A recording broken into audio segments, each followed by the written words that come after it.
Okay. I don't really know if I can get in trouble for this, but I'm just putting these for chats here on the screen. Um, I don't do that for let's see. I don't do that for IRC, kind of on purpose. People's names and stuff. But at the same time, these are streaming, and it's like if you're on these services, you're going to be seeing them. And sometimes you have a thing that actually use as an overlay that will actually overlay the chat over the top of your stream. I'm doing the poor man's way. I use Social Stream Ninja. It's a pain in the butt. I mean, I have to open all these, and I have to open a special uh, separate video for Rumble because Rumble Studio does not allow you to interact with chat in there. It displays the chat, or I should say, when you pop out the chat, you can't speak in the chat in the Rumble Studio pop out chat. So I have to actually open up a link to my video and then pop out the chat there. I have to put it on here. And then plus lately, even though it's been able to send messages to Kick, it hasn't actually doesn't show up now. So it's like, forget it. I guess I don't need Social Stream Ninja because it's not working right. Maybe it's because I'm on Linux. I'm sure a lot of things in Windows work a lot better, but I'm never probably never using Windows again unless they decide to completely get all their AI crap out of there. Let's start letting you use local accounts again, and basically not have everything online. And Windows was actually ran really well and didn't take any telemetry and didn't force updates on you. See, Linux, I still have updates, tons of updates on Linux Mint. I'm using Linux Mint, but they're not forced on me. I can use old, out of date stuff if I want to, and there's like not a problem. And with the Windows, it's a problem, partly because there's security deals, and also the fact they're not supporting um, old Windows. And also the price. The price have gotten prohibitive, really. Each new Windows version that came out, they're still charging you money for keys, I think, but still putting all this crap in there. So if they did like a complete 180 and said they're no longer they're going back to the old way of doing Windows and stuff, uh, I'd be happy to go back to Windows.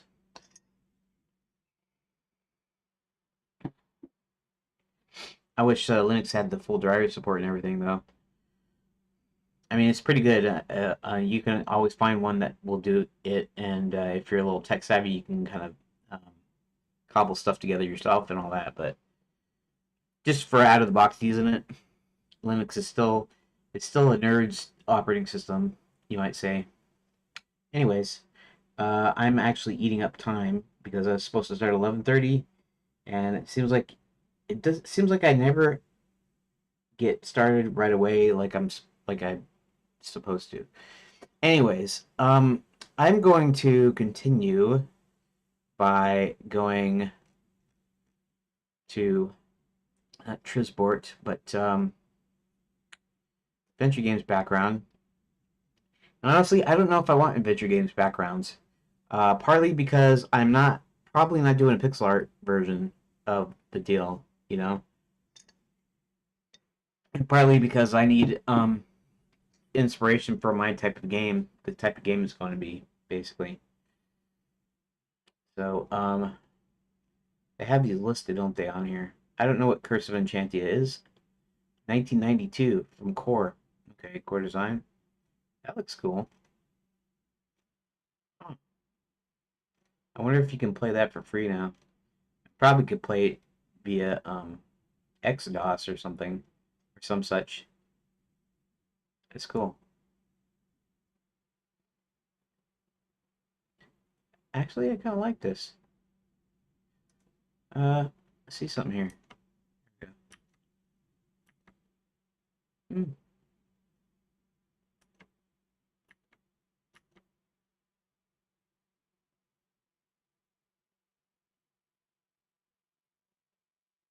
Bachelor Meditators Inc.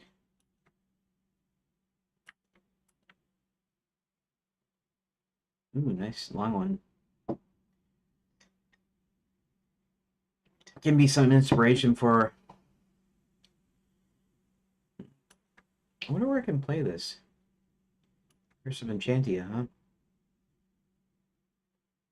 Mr. Fish's shop.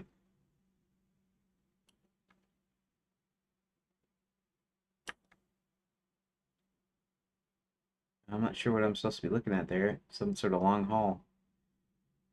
Yeah, there's a lot of things in here that are,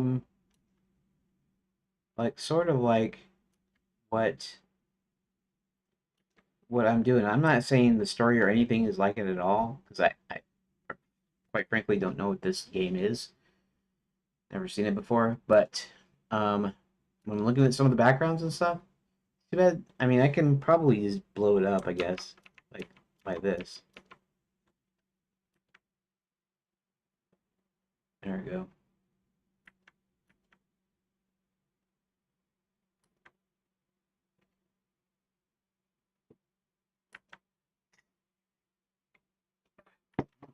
Interesting.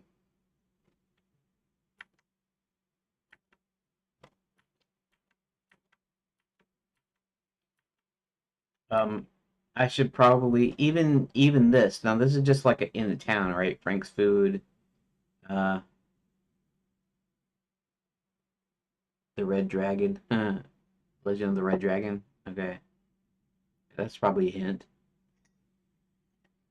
Um, shoot, this is what part of the Renaissance Fair Orthogon Alley could look like. Not exactly. I mean, this is like a crossroads. This is like a side street or whatever. This is not. Um, but inspiration, right? Hmm. Ma- Mage's Shop of Wonders. Okay. This actually does follow the vibe I'm looking for. I'm gonna have to look this game up here. In fact, let's control zero again. All right. Wait a minute. Let's go back here. Open image in the new tab. Oh, that is the size of it though, huh? That's all right. Here, let's look up India.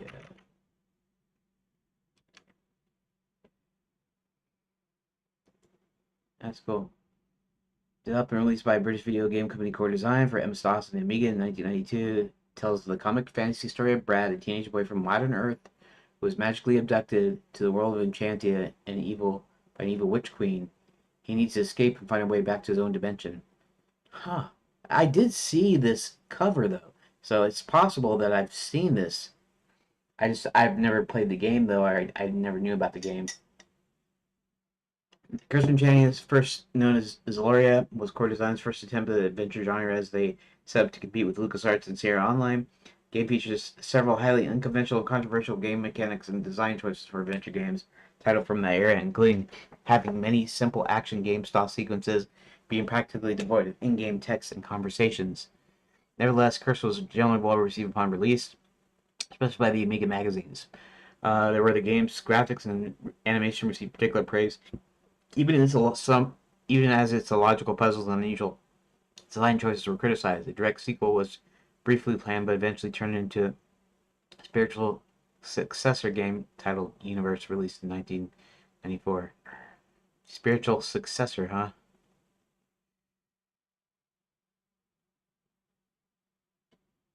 It's a space opera tells a story where Seaman has been some from Earth, modern Earth, to another universe. Um, oh, okay. Gameplay: a point and click style. Icon. Da da da. text-based object descriptions and conversations. These short scenes of rudimentary communication with friendly non-player characters. It's only a minimalist system of pictograms and comic book style speech balloons, easily displaying the objects the characters need to be delivered. Instead, the game features several action-style sequences, such as dodging hazards or just timing the use of items. Character is never at risk of dying, being effectively immortal no matter what the danger is. Thus, each such task can be repeated until successfully completed. Okay. You take part of a 20th century kid who has been snatched off to this magical world. The idea is that a witch needs a young boy as an ingredient for rejuvenation potion. You're the unlikely target. Once you get there, the witch has you taken off to the dungeons where you're to be held upside down in manacles. So you're ready for the spell. The aim of the game is to surprise, kill the witch, and dash back to one's own time. Okay. Suffering under the cruel rule of a powerful coven of wicked witches. Their vain and terrible queen who managed to surpass the rest. And depravity seeks a live male child from another dimension as the main ingredient for the desired spell of eternal youth. Having borrowed magic powers from all the other witches in Enchantia. This is funny. I even called mine Enchanted Lands. I totally had no clue about this game. I think I might have seen the cover once though. So my game has no relationship to this, but totally the kind of vibe. Although this sounds like a little bit darker than what I'm gonna do in my games. What I'm doing in my game here. Brad plays baseball, practices with his sister Jenny, which spots him through a portal and casts a summoning spell, making suddenly vanish in a flash of light. The game begins. Brad, dressed in medieval-style clothing, wakes up in a dungeon cell. But the boy soon manages to escape and sets out on a journey to return home safely. In the course of a surreal adventure, he braves various dangers, meets a host of friendly and hostile characters, and rises to become a reluctant hero who just might break the title curse and bring down the evil's reign. After breaking out from his prison, Brad falls into a moat before coming to a hall in the cavern maze. Reaching the surface, he arrives at a nearby village. This location is repeatedly revisited throughout the game as Brad comes back there after traveling to various corners of the land, encountering bizarre characters and experiencing absurd adventures. The edge of the world cliff, the ice palace, and the valley of the lost, where all kinds of lost things lost on Earth have gone to. All while searching for an unlikely set of items that would help emerge victorious from the game's final showdown, including a fire extinguisher and a mechanical fan. In the end, the boy enters the king's castle to find and defeat her once for all. Okay. Hand drawn. That's cool. That's that's something I'm going for too. Hand painted or whatever. Let's see.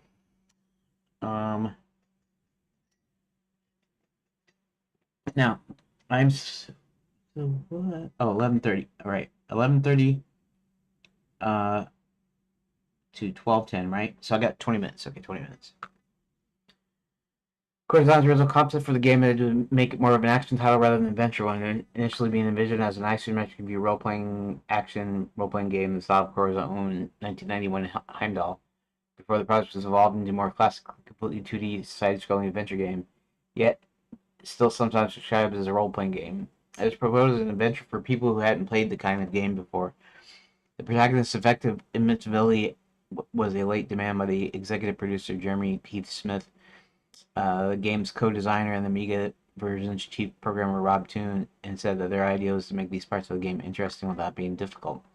Co-designer and the PC version programmer Ian Sabine stated that the lack of text speeds up gameplay. Regarding the decision to keep the on-screen text to a minimum, Toon said that too much reading can slow down the game or kill it, like the Adventures of Willie Beamish.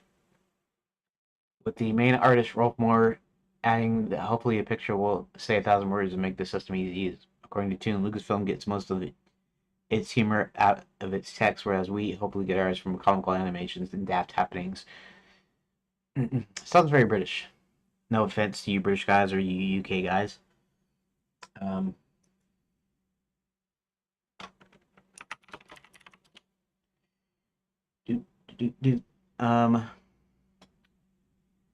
Let's see. Of course, Richard Barclay described it as a huge icon-driven epic of the Sierra Online Lucasfilm ilk. More named Sierra, King's Quest, and Space Quest series are big influences. took a month for the project to be storyboarded before any actual art and programming work started on it. Back then, there was not much in the way of game design, much less concept art. I've shown extremely brief paragraphs of diagrams for each scene puzzle and given it a full latitude to make up pretty much whatever I wanted. It was a lot of fun, though I found myself questioning some of the gameplay choices. Two versions of the game, the PC and the Amiga, were developed separately and simultaneously in order to make the best possible product for each platform rather than a quick port from one system to another. A version for the Amiga CD32 had also been planned. The game mixes backgrounds hand-drawn with acrylic paint and then digitized by Moore, and the sprite bitmap graphics made Dux Paint, and Brilliance on the Amiga with some rotoscoped animations. The animators Billy Allison and Stuart Atkinson created huge deep paint made character sequences, but they had to implement them in game in a more efficient way due to computer memory limitations. In addition, the PC version uses a full 8-bit color up to 56 color palette, but the Amiga version had to be downscaled to only 32 colors, including 24 colors for the background and 8 colors for the main character. The other characters had to be drawn with these colors. The game also uses various digitized sound effects. Now, I've seen some Amiga games with a similar DOS version, and the Amiga games, even though they only have like 32 colors on screen or something, actually did a pretty good job when you look at it. Of course, I know that Sierra, what they did is they programmed for one and then tried to make it look consistent across all the others. So even if you had more capabilities on one system than another, they would often go for the lowest common denominator, which is probably DOS back in those days. So it was probably 16 color. Um, but, Amiga doing 16 color in DOS and Amiga's only mostly 32 colors. I'm sure there's like a, 4096 color mode or something, and which is like, uh, I don't know, you can't, there's like a lot of stuff you can't do on it or something. I forget. I don't really know all the like capabilities of the Amiga, so I mean it could do more than just what we're shown. But they basically made it to be compatible with the DOS version or other versions. Anyways, yeah, I'm not doing any storyboarding right now. Why? Because I'm not doing any visuals right now. Right now, I'm just but see, this is kind of what I'm trying to do right now. Okay, I have to play this game though. Let's see. Various digitized sound effects. The game's design and plot evolved during development, including the title change, several revisions, resulting in some of the already made some graphics and other content being cut from the game, particularly the fallen area in the castle interior, which at the first was intended to be much larger and feature monsters that would guard it, but in the end was reduced to a small area, with the task being basically limited to finding a secret chamber. Allison said there were whole sections that never made it in, like a roller skating Frankenstein that shattered into loads of tiny versions of him if you kill them. I did the sprites, etc. I just never made it. It's never made it into game. Its working title had been at first Zaloria. It was later caused some confusion as a number of video game magazines have continued to use Zaloria as the name of the world in the game. Some other magazines also incorrectly assumed Enchanted to be the name of the game's antagonist, who is actually nameless. Some articles feature other names such as Malesia, Malbrum, whatever. Some articles also featured an earlier and slightly different version of the plot, which involved a castle of three witches who need to drink a special potion every 100 years, or else they would turn to dust. The protagonist Brad's original task involved a rescue of his captured sister Jenny. In 1991, Zaloria was also described as a mystical, fantastical land full of lost objects and witches. In fact, Zaloria is the land of the lost, where all these loose socks and TV remote controls go.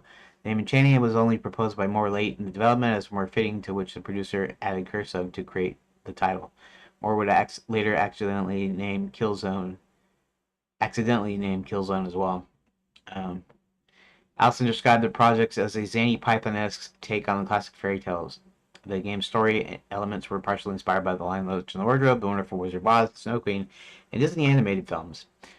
Which is kind of what I'm doing too. I'm not going to say anything about Python-esque because I've never actually watched Monty Python, and quite frankly, I think some stuff that they did was kind of blasphemous. I think, being that I'm a Christian and stuff. Now, I'm sure there are probably Christians that like Monty Python and stuff. I know what it is, and I know some of the the guys in it that later became like in actors in major movies and stuff, comedies and stuff. But so I never describe mine as Python-esque, even if I had seen that. But since I haven't, I don't do that. But the idea is it's kind of a take. It's inspired by Disney, and the Enchanted Lands Resort is based on loosely on Disneyland, right?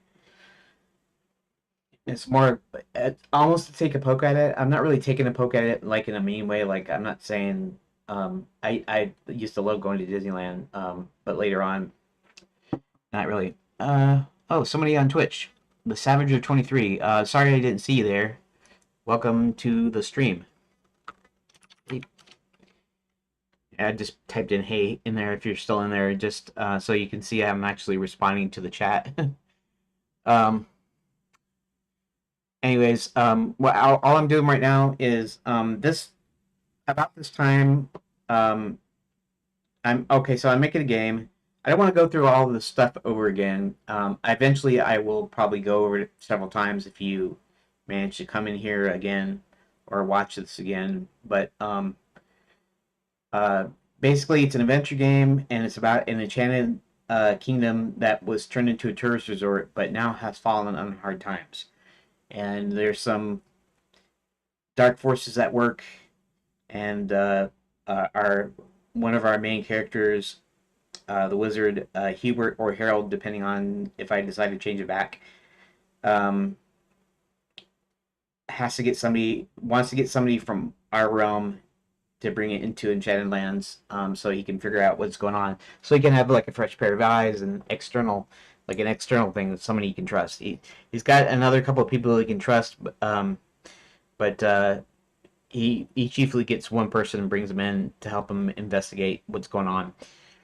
Anyways, right now the version of the game is more akin to a choose your own adventure game, which is basically you get presented with some text, you get to make some choices, and it will go to a different page depending on what choice you get. It's not even a full like choose your own adventure. Like it doesn't have no dead ends. It doesn't have red herrings, multiple endings, or anything like that. It all goes down to one ending. Um, and I'm doing it in phases. So right now I'm still working on phase one, which is the choose your own adventure phase, and this time right now, since starting yesterday, I'm doing the second half of phase one, which means the first half was a bunch of events that happen on each page, and then today I'm starting to turn it into a story. And I decided to split up I do 2 streams a day, so decided to split them up into 2 sessions each for 4 sessions. Right now, I'm doing sort of a concept session. Basically, right now I'm looking for inspiration. I'll probably start downloading some images, some background images, because it's going to eventually be a cartoon, a 2D point and click cartoon fantasy adventure. Um, and so right now, even though I'm only doing text, I am doing some more interesting stuff to make it so that the streams aren't so boring.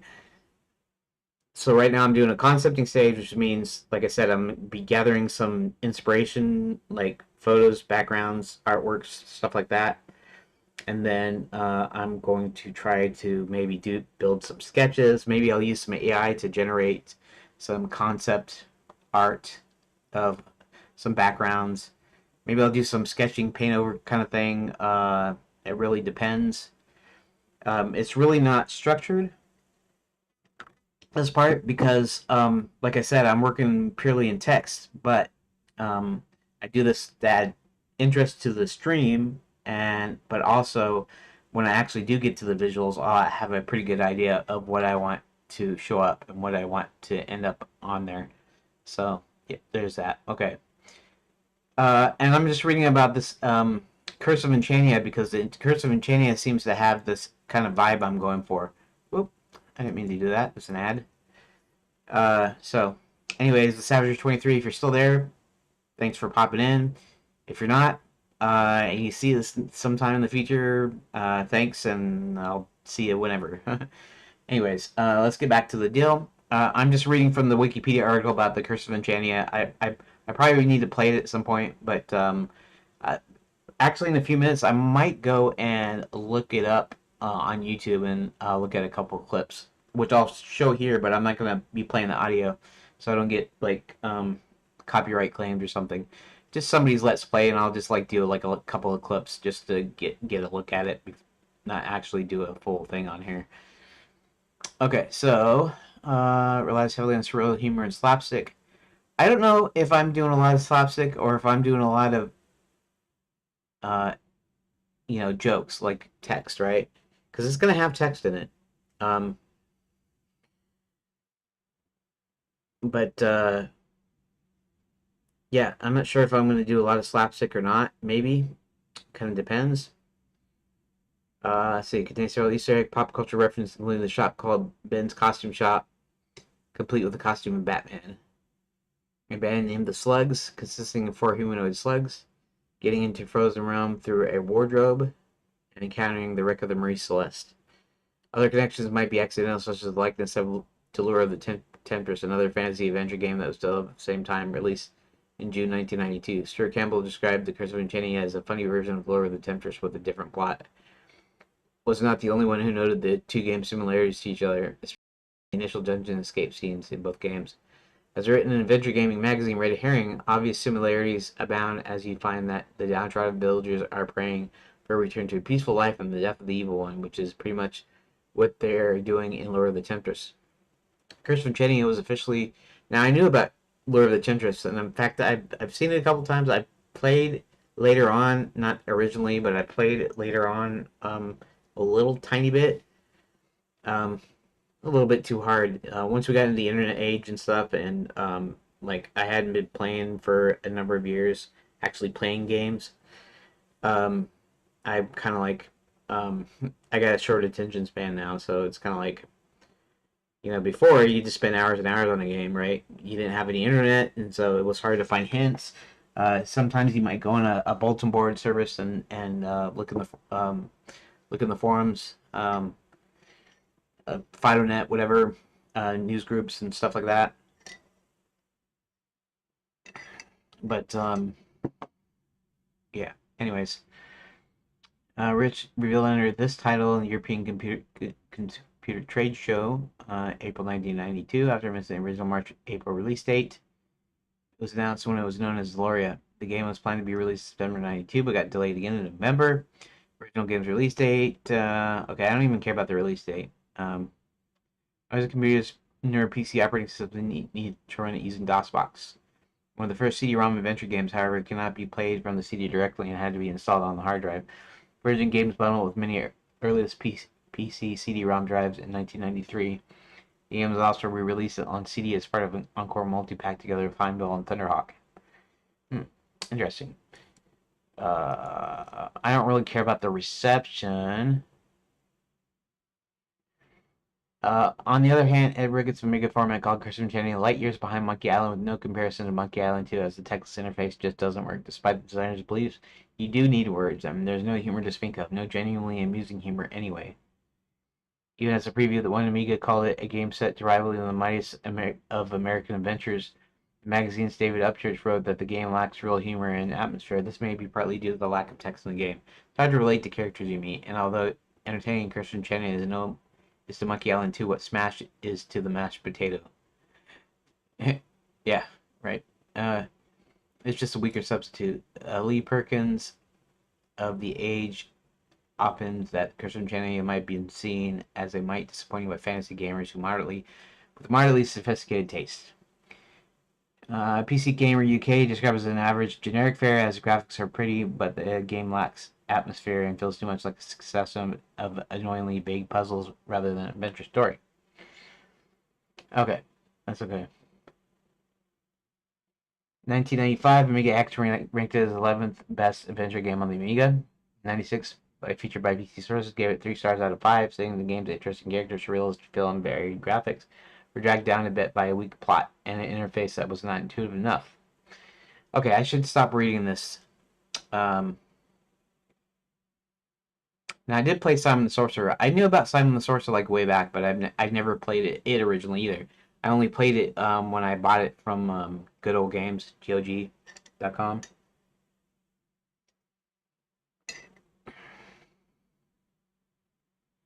Huh. Right, Simon the Sorcerer, a 1994 adventure game, similarly featuring a modern boy protagonist transported to a fantasy world where he has to vanquish an evil wizard, was partly inspired by Curse of Enchanted. Similar cover art was used for King's Quest 6 or 7. Oh, so that's why I recognize the title, the the cover art, because King's Quest 7 used the same dang deal.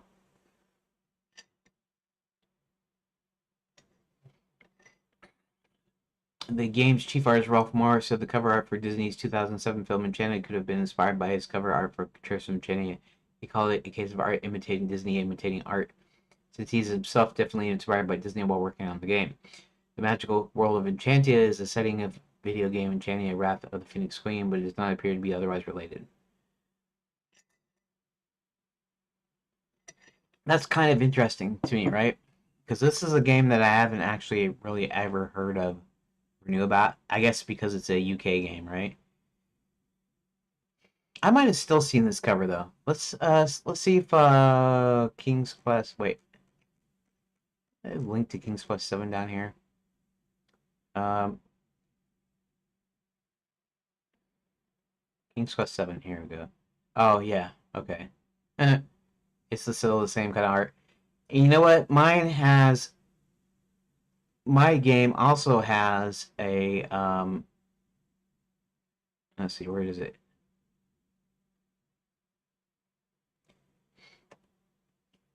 A young man is transported to another world which he has to save from an evil mage king. All right. Yeah. Modern boy protagonist transported to a fantasy world where he has to vanquish an evil wizard. Yeah, similar. I'm doing the similar thing, and I didn't do it because I was copying these games either. Although, truth be told, some of these games I did actually play are in the back of my head, so that's probably partly why I got the idea that I got the ideas that I got. Okay, so we got 12, 10, and I guess I just kind of wasted my time. Uh, okay. See, I'm not really, okay. Yeah, I'm gonna have to grab some of these images later. See, Day of the Tentacle. Um, my game. Now, I'm inspired by Day of the Tentacle for sure. The comedy of it. My backgrounds won't be anything like this though. They won't be this kind of weird. Part of that worked for the 320 by 200 resolution, right? The low resolution. So to be able to see anything, you have to kind of distort you have to kind of distort the dimensions, right? And so that's kind of what they did. I mean, it might have just been partly a design choice, but it's also was because of the resolution and stuff not being that accurate. So if you made things a little bit bigger, a little bit wackier, uh, you could you could get a kind of a detail in it, or it kind of tricks your brain into not being any detail. Concepts. Actually, I like this deal about the concept deal though, because I'm not that I'm copying the style or anything about Day of the Tentacle, other than I like the humor in it. Remastered. I do have remastered. I think through Humble Bundle, maybe I forget, but I've never actually played the remastered version. Uh, let's see here. Well, I'm supposed to be done with this session here, and I'm supposed to take like a little break. That is, get up, walk around, something like that. Let's see if I can go through some of these real quick though. Um, Deponia. I played Deponia. Uh, I'm not sure if I even got through the first one completely. But I don't know. It's a little too odd. It's a little too not that fun. A little too weird. Not because it's inherently weird or odd, but because I believe it was German made. Deponia. I don't even pronounce that even. Deponia. Um, but now I know the Germans like adventure games a lot, but this one was just weird, odd enough to not really catch my attention. In other words, not to be that fun or that funny to me. No offense to them. I'm sure in Germany or other countries it's probably really great, but to me it wasn't that great. The puzzles were fine, I guess. They weren't necessarily that odd, but Echo Quest. Players casting the role of Adam, the 12-year-old son of the famous ecologist Noah Green. One day, his father rescues a dolphin from an abandoned fishing net. As Adam becomes more friendly, he discover the dolphin can talk. Adam finds out his new friend is Delphinius, the messenger of the whale king Cetus. As a qualified scuba Adam is chosen to measure underwater kingdom of animals known as Luria and help its inhabitants. I'm not interested in echo, whatever, environmental junk. Um, but that's okay. I don't need to be. Freddy Farkas, Full Throttle. I might only be Full Throttle because of the painted backgrounds. I like their backdrops. They're pretty good actually. Um, Even though they're nothing nothing to do with my game here. Gabriel Knight 1. Okay. Definitely nothing to do with my deal. Gemini Rue is newish. Grim Fandango Concepts. Hook.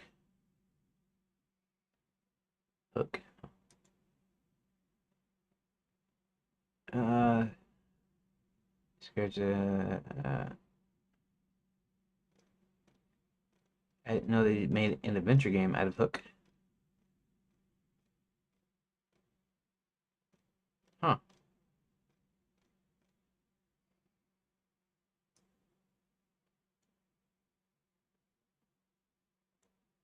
Interesting. Shadow Software. Uh, Fate of Atlantis. Okay. Obviously good, but not at all anything to do with. Okay, King's Quest 1. Okay. I guess the King's Quest games would be kind of an inspiration, sort of. I only played 4. My first exposure was King's Quest 4. I later played the first 3, but 4 was my introduction to these games. Um, King's Quest 1 remake, where they made the graphics try to look similar to King's Quest 6. I've noticed in these remakes though that the graphics look darker, like like physically dark. Even when the scenes are not supposed to be dark. Anyways, King's Quest 2 remake.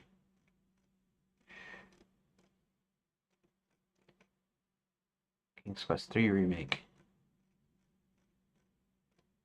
I don't know if I played any of the remakes. I think I played number 1. No, I played number 2 remake, but King's Quest 4. This is my first exposure here to the King's Quest series and adventure games in general, really. That and Space Quest 3 were my first adventure games, PC adventure games. At the time we got a PC. Before we had C64 till it ran out. I I know there's quite a few adventure games. There's some adventure games on the C64, but I don't remember a lot of them. King's Quest 5 a remake? Why would 5 need a remake? Because there was a BGA version of it. So oh, unless it's Sierra's own. No, that's not right. Anyways, King's Quest 5. I got that on CD. later. Played it. It was okay. King's Quest 6 was the good one though, because you didn't get like a bunch of dead ends and crap. You could die and stuff, but it wasn't like stupid, like a lot of stupid stuff and like a lot of backtracking and all that kind of stuff. So King's Quest 6 was an inspiration and it is kind of an inspiration. The Larry one's not really. Kyrandia, yes, I played the original Legend of Kyrandia 1. I played 2 and 3 later. Yeah, so Kyrandia, it could be a good inspiration here because it's kind of whimsical in nature. It's not really like funny, but it's like lighthearted and I like it pretty good. Hand of Fate, where you take the role of what's her face there. Yeah, these games I like both of them. Uh, Loom is a big one. Now, my game has nothing that could be similar to Loom. Shoot, you know what? That's kind of messed up. See, I was at 12:15, and then I was supposed to use the second half to actually work on my narrative, which I will do in a second. But I'm still gonna do my. Um, oh yeah, so the Loom spellcasting system with the notes and everything is kind of inspiring my hat based my hat magic that Harold or Hubert or Halfway. I might should call him Halfway because that's the name he took when he got half of his magic taken, and so they might call him Halfway, and I might go back to the name Harold, so it's Halfway Harold. Um, okay, so Loom. Okay, Lure of the Temptress. I don't know if that isn't really an inspiration. I knew about it. I played a a little bit. I got kind of lost in that later. So I don't know if that would fit. Maniac Mansion does not. Uh, okay. I don't know what's my Putty Island, 1990. Nonlinear police investigation and sequel, Mortville Manor. Huh, okay. Nothing to do with me. Of course, Monkey Island 1. See, I don't know about mixed fairy tales. I knew it was a thing, but I always thought it was like a kind of a kid's adventure game thing. I have nothing wrong with the old like fairy tale stuff, but so Monkey Island is actually kind of a big Monkey Island 1 is kind of a big oh yeah, the remake, right? Yeah, the remake isn't gonna come close. In fact, I think the that new version of Guybrush looks really stupid. Uh, Monkey Island 2. Okay. Well, we're gonna have to shelve this, and I'll have to come back tomorrow, and we'll see about that. Okay. So right now, what I need to do really quick is I'm gonna go on like a little 5 minute break where I get out, stretch my legs. I probably have to use the bathroom, maybe. I guess. So yeah. So I'll just say be right back.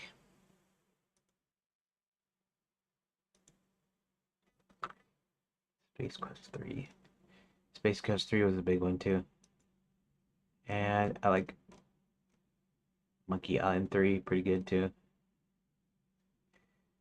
I like Monkey Island 3 because it's really cartoony.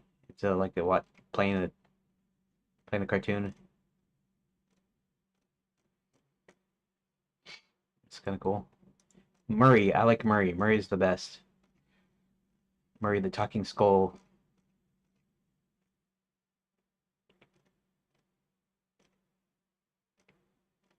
Hmm, cool. I wouldn't say that these are like the best looking backgrounds. I mean, they're good looking as far as what they are. I just mean as far as me being pleasant for me to look at, kind of thing. I'm not saying that they're necessarily bad looking at all. I'm just saying as far as, anyways. Okay, so say be right back, and I'm gonna go ahead and mute my mic, and I will be back in about 3 or 4 minutes.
Okay, I'm back.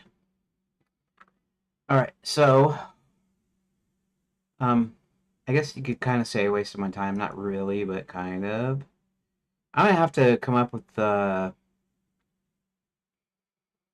um like some sort of some sort of goals. Now, as far as the concepting goes, I don't need a goal as far as I don't need to get concepting done by a certain time because the phases are this way down the line. And so I can just keep on doing this as a regular practice until I need to start doing some actual visuals, and then I can take some of the old stuff that I did and do it.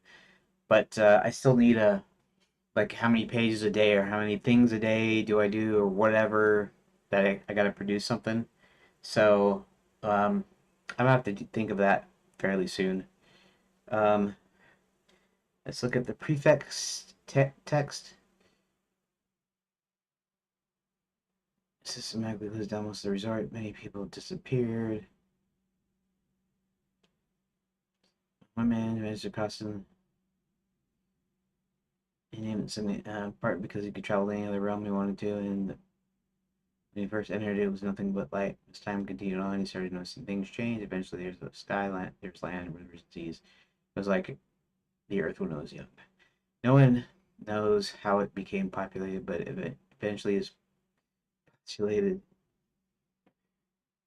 But it was postulated that others found the sunny nexus and joined this man. These others included men, women, and other creatures. Eventually, they established a monarchy that was based on merit. You could become king even if you were some sort of peasant, some other lowly position. Um,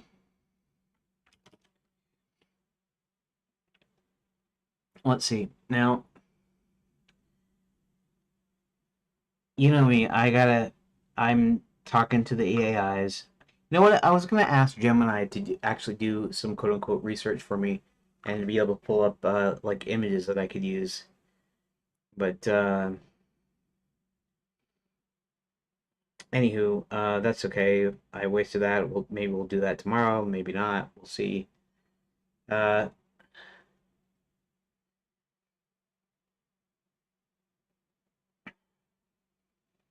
so let me. I don't know if I should ask Grok or ChatGPT. Let's actually ask ChatGPT. Let's do that. Uh, let's go to ChatGPT. I haven't been there in a while.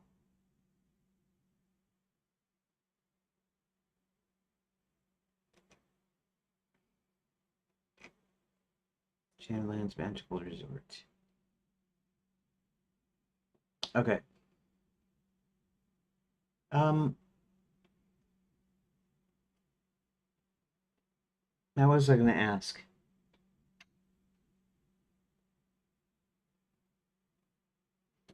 What was I gonna ask?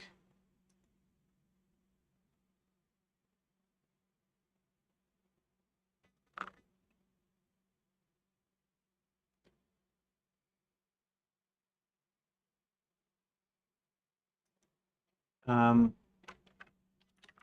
what I've told you, can you repeat back what my game is about? I don't think I've added sources there.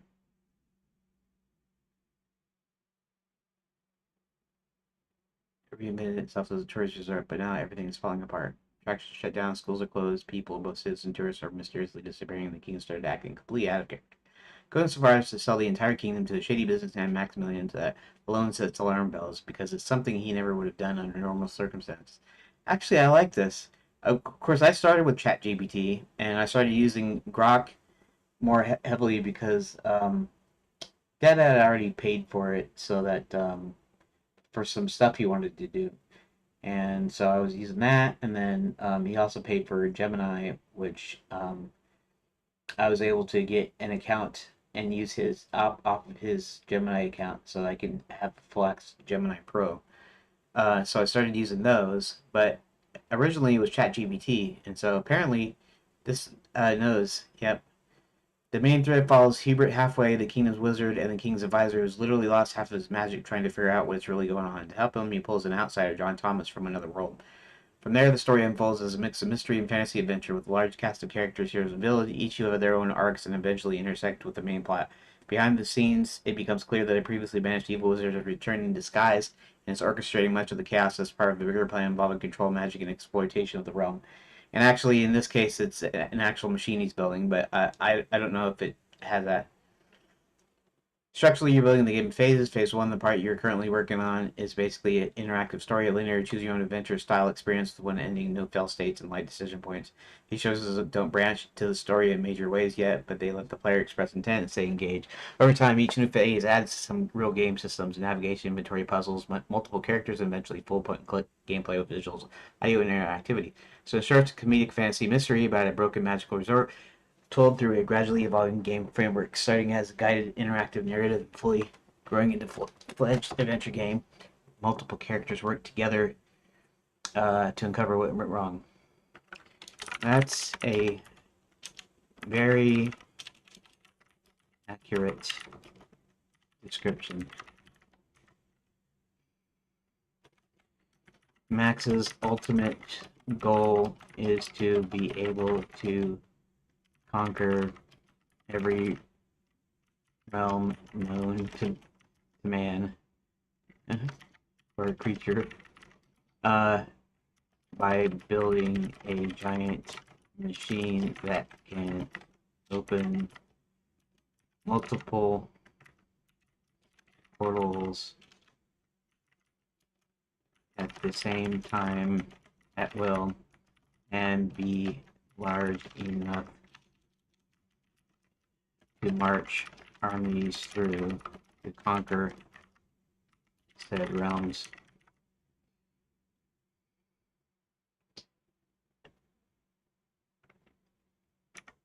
Okay.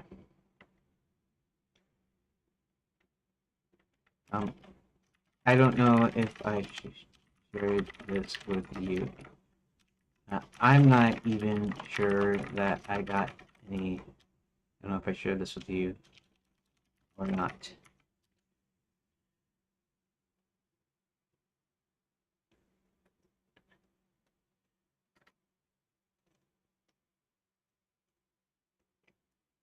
Yeah.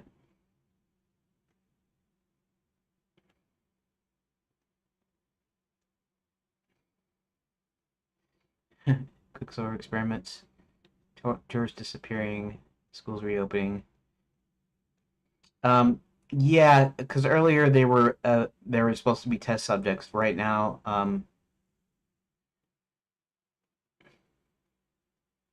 okay, natural climax objective.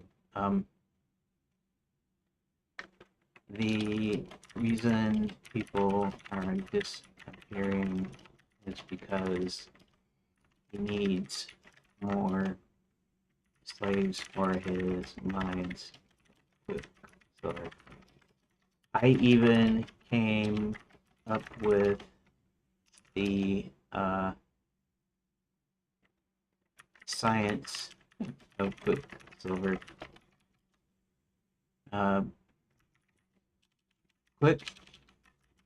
Quicksilver is supposed to be a nickname of a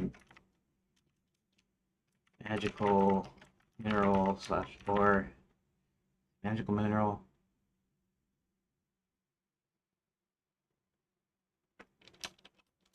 What was that? Ore is ore, minerals is minerals.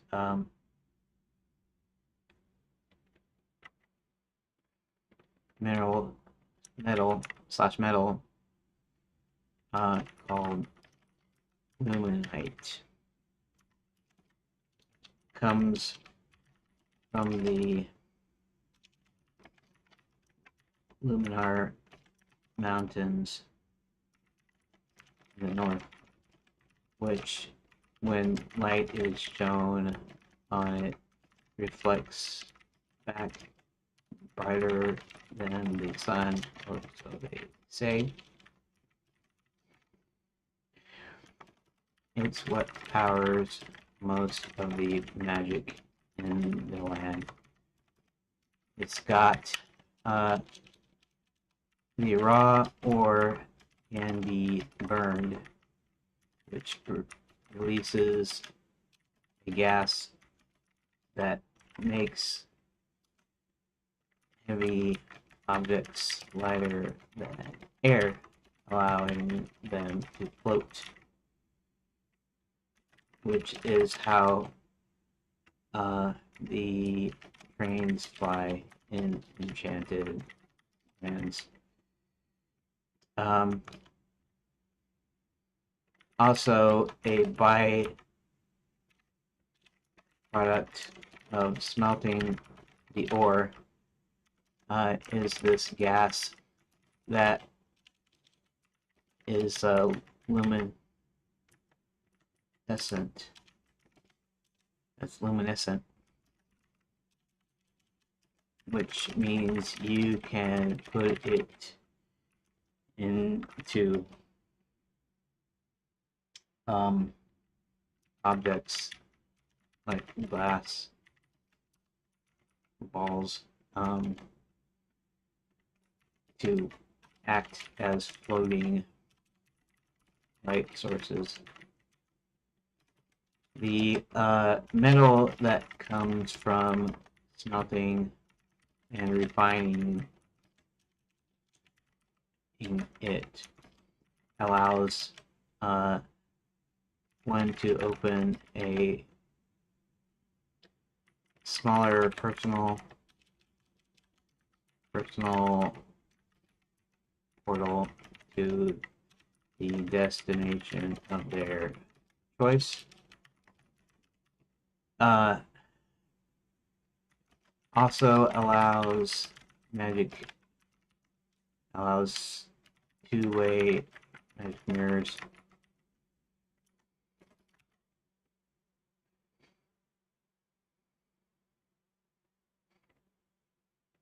which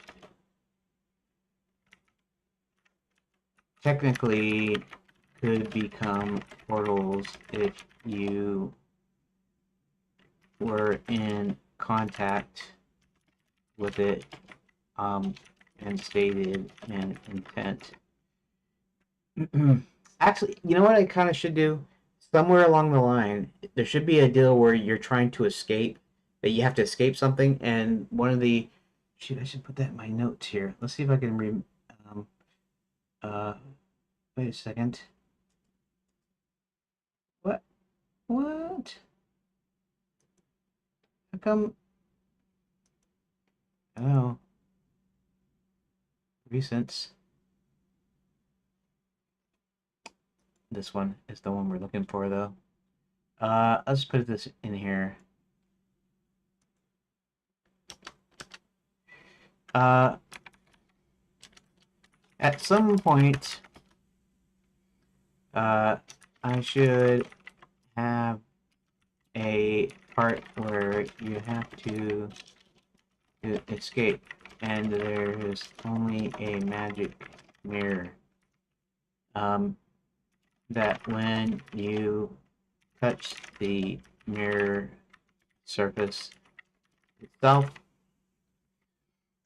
will allow you to open a portal the size of the mirror to a destination of your choice. Just big enough to squeeze through and to escape.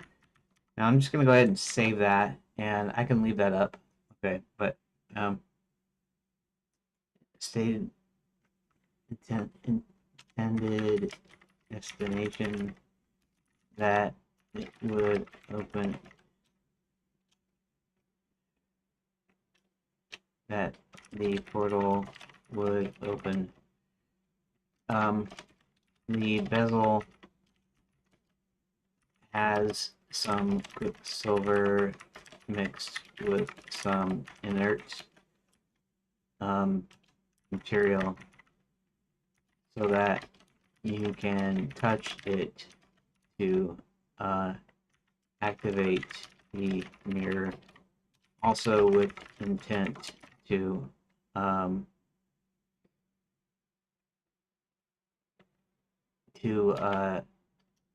call or view any place you want.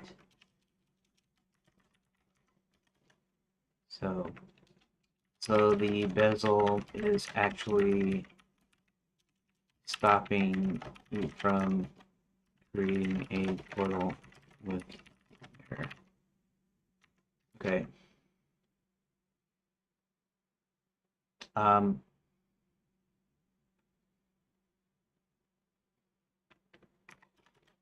while Max has a device that opens a portal that can open a small portal without using actual Quicksilver,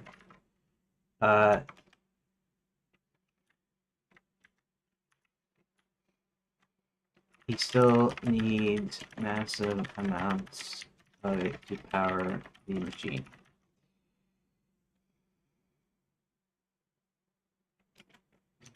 I also have a science to portal magic, but I don't need to describe it here. Okay, I'm just giving it some information before I ask it something.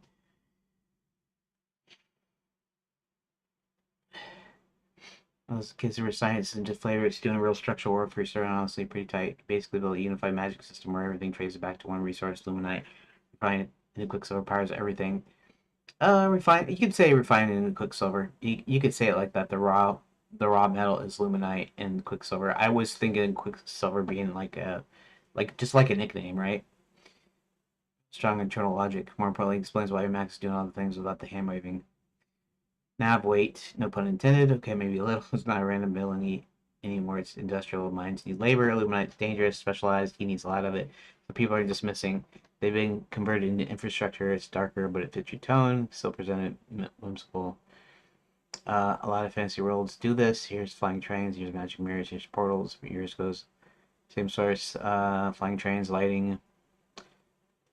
The portal mega machine now makes perfect sense. We said it becomes industrial scale extension of existing magic tech. Max is inventing something out of nowhere. He's scaling up. Okay, yeah. Of course, ChatGPT is just showering me with effusive praise. It's like it does, unless I tell it not to. But that's all right.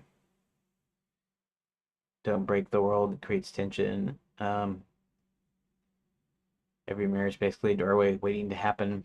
A couple of small thoughts, not changes. The brighter the sun, then the sunline. It's great in-world exaggeration. I keep it rumor legend rather than literal fact. It gives Luminar Mountains a mythical reputation.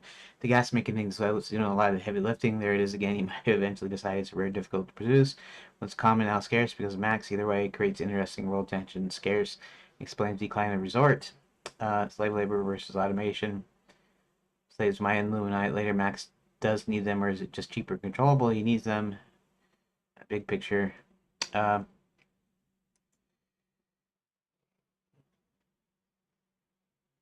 feels exactly like the kind of thing your world would smile about in the brochure. Clearly panic about behind the scenes. Okay. So, anyways, yeah. When I'm doing all this magic, I figure I need a logic. I need an explanation. You don't see the explanation. Things just work, but behind it, I have an underlying logic that can't break. And so, the reason that there's a gas that refining Luminite produced a gas is because I wanted a logic for uh, why the trains, how it caused the trains to lift, and because basically what I said was that if you burn the raw ore in the they're essentially steam trains, right? But they um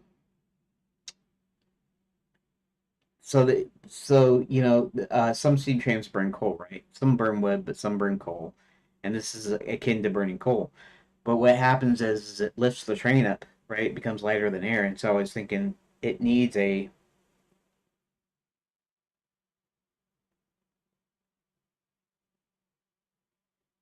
possible band evader, huh?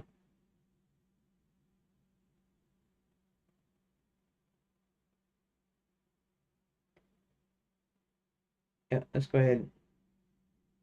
Anybody that comes in to chat on my streams that just comes in advertising something, if it's just a person advertising his own services, that's one thing. But if it's like, come in here and we'll make your views go up or whatever, then I was just automatic ban for that. So don't do that if you're coming in to look to chat my streams. Not that anybody cares, anyways, but it's just okay. So yeah, so basically, I came up with kind of a logic for this.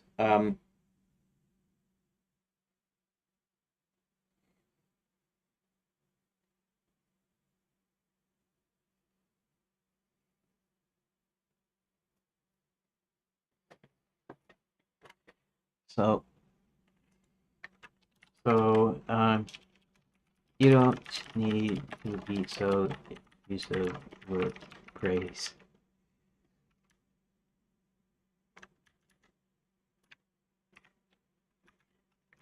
You don't have to be mean either. Just um, you don't need to act like everything I do is the best thing since sliced bread.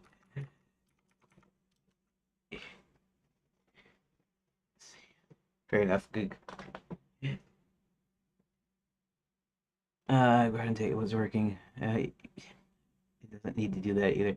This is the one thing that I don't get about these LLMs, right? I guess it's because its main thing is to come up with an answer, and that's its whole thing. Okay. Um, so what was I gonna ask it or tell it? Um, yeah. Originally, I said Quicksilver powers everything magical. Well, lizards can still rely on their own spells, but magical items help uh, with modern conveniences and their resort and so forth. Um, so one thing was you refine the ore into metal that you can put into things to invoke things like magic mirror views and portals. Um, but I didn't really have a logical reason for trains flying. So I came up with the idea that if you're burning luminite like coal, then then it releases something that causes the trains to fly, or the floating light sources. Um,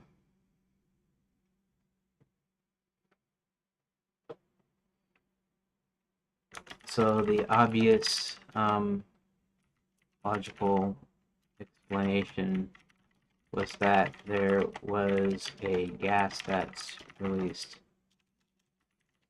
Although it sounds more science fiction than fantasy, uh, that lifted up objects. And then, of course, when refining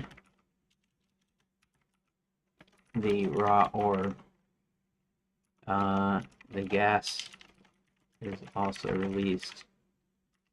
So I figured that floating light bulbs would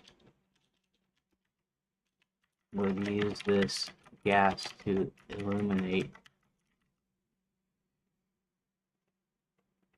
its surroundings. And I worked that into the smelting and refining process. The ore is crushed and pulverized, then put in these sort of pots that use a low burn, slow flame to burn off some impurities before it's actually smelted. So I just thought then that's how you get floating lights.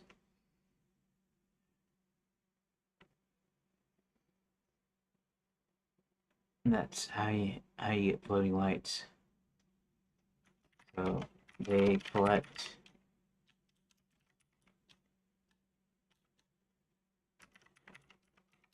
the gas and use it for lights, etc.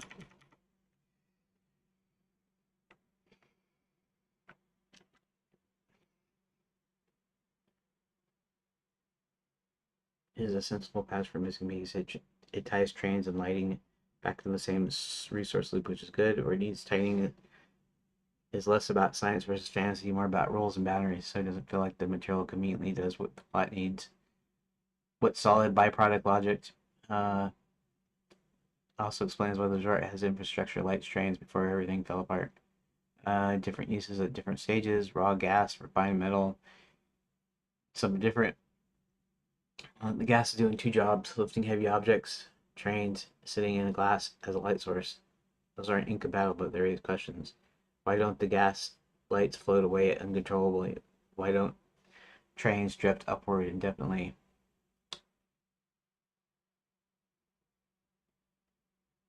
Why is it everything floating everywhere? Why isn't this? Um,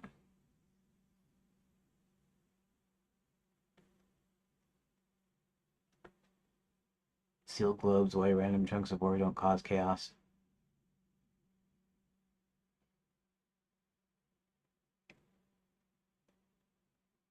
Um, it provides potential not automatic effect. It keeps it feeling more fantasy if that's your concern. Different ether essence, light stuff, dragon breath in a bottle, calling it gas doesn't make it sci-fi. The rules you attach to it determine the tone. More like industrialized magic resources side effects, which fit your setting. Made the resort feel like it runs on infrastructure, not just magic. Trains don't fly because magic, they fly because of the fuel system. Lights don't glow because of magic, they're products of a process that makes Max's plan believable. He's not embedding magic, he's controlling supply chains.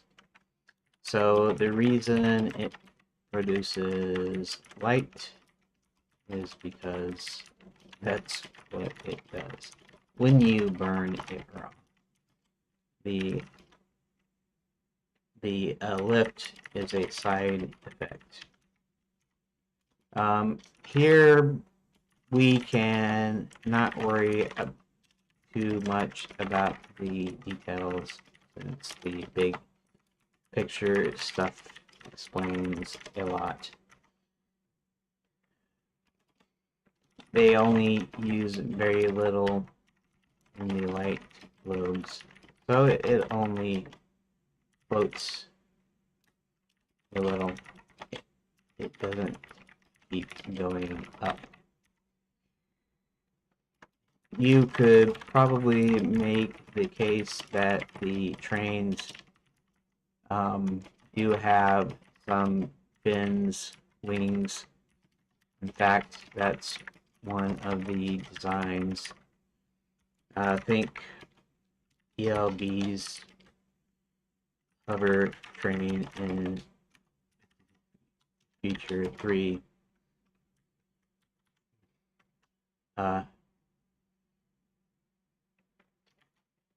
So essentially, it's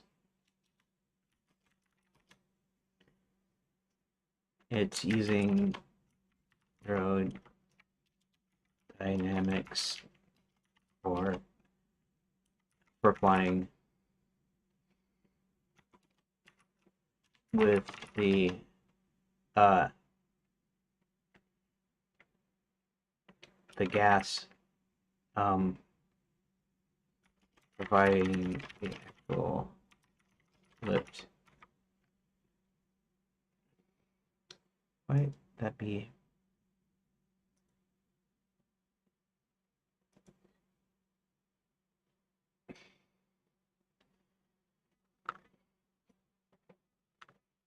Oh, okay. You need a lot to produce a lot of lift. A little to produce a little.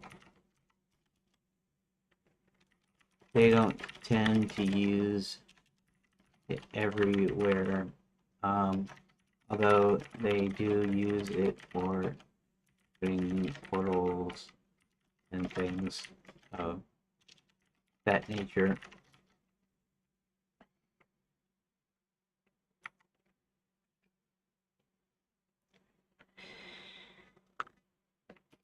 I just made enough explanation for it to feel real rather than to explain every little detail.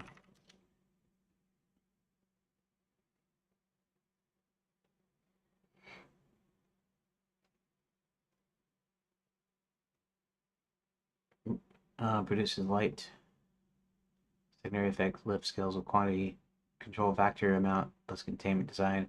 Generally consistent, doesn't contradict itself, and gives you just enough knobs to turn when needed.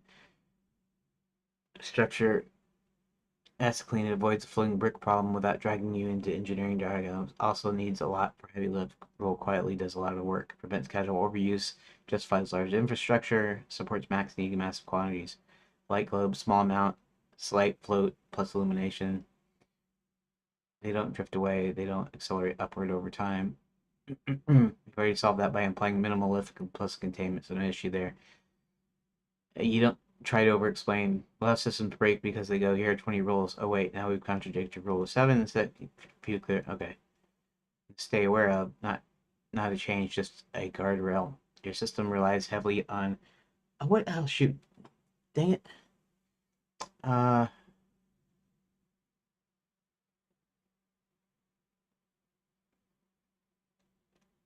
Okay. Okay. Thanks. Looks like my time is up for this. I wanted to ask one thing though.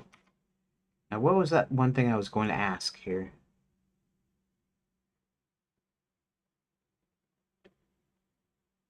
Uh, oh.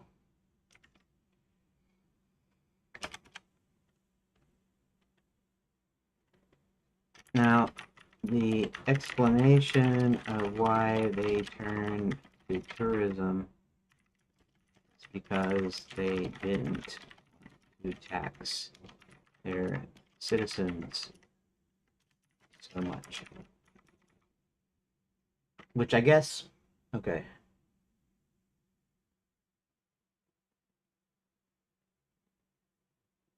I guess I already have an explanation for that. Is this enough of a justification for taking a perfectly adequate running Kingdom to tourism.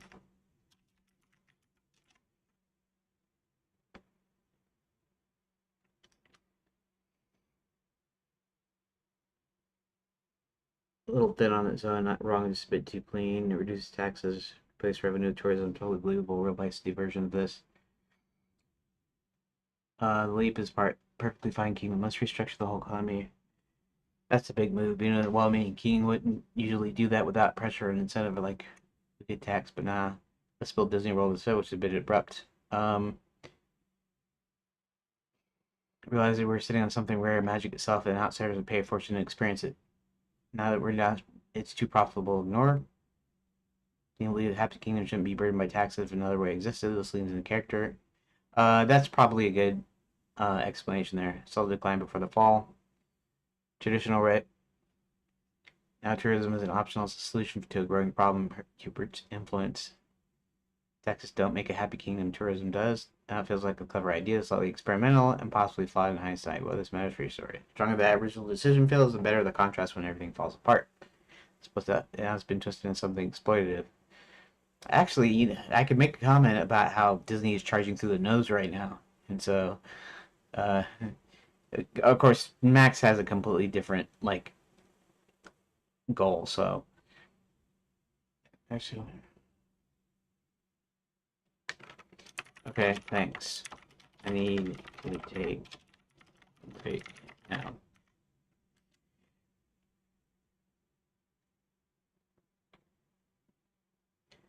Okay, so to anybody who's been listening and or watching or that just popped in, thanks for watching, whatever. And I guess I will see you in an hour, about an hour, give or take. Uh, yeah. Thank you for watching part 1.